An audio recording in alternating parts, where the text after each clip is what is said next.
आपण माने निश्चय शुणी सारी ओडिशार विधायक मान दरमा बढ़िबार खबर एवं खूब चर्चा रे।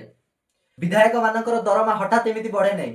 विधायक मान दरमा बढ़ा विधानसभा गोटे बिल पास करने को पड़े एवं आश्चर्यजनक कथा ओडिशार विधानसभा एमएलए मिनिस्टर स्पीकर एवं मुख्यमंत्री दरमा एवं भत्ता वृद्धि संबंधी किसी बिल पास होईछि। पूर्वरु गोटे एमएल मासिक दरमा लक्षे टंका पाउथिला। नुआ प्रस्ताव आसीबा परे एमएलए मानकर मासिक दरमा हेउछि 3,40,000 रु 50,000 भितरे, अर्थात प्राय 3 गुणा। एही नुआ प्रस्ताव अनुसार ओडिशार विधायक माने सारा भारतर विधायक मानक ठारू अधिक दरमा पाउथिबा विधायक भाबरे गणना हेबे। चलंतु देखिबा केउ राज्यर एमएलए माने केते टंका दरमा पाउछंती। आपण माने एही स्क्रीन रे देखि पारुथिबे। टॉप रे ओडिशा अछि जहा कि 3,45,000 टंका दरमा।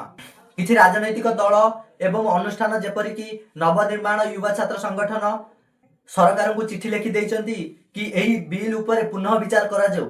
कारण आपण जानिछंती आज ओडिशा रे केतेक युवक चाकरी खोजुचंती, केतेक लोक दिन मजूरी रे जीवन यापन करूचंती, सेथिरे ध्यान दबाकू दाबी करूचंती। लोकंको कहवा कथा विधायक दरमा बढ़िया पूर्व राज्यर शिक्षा स्वास्थ्य और रोजगार उपरे अधिक निवेश करने कथा। हाँ, यह सत जे जनप्रतिनिधि माने भल काम कले तांकू सुविधा मिलवा दरकार, किंतु समस्ते सुविधा पाइबा सठिक नुह।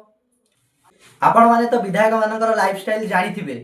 एबे दरमा बढ़िबा केते दूर ठीक सठिक होईची आपण माने कमेंट करी जणांतु। वीडियो भल लागिले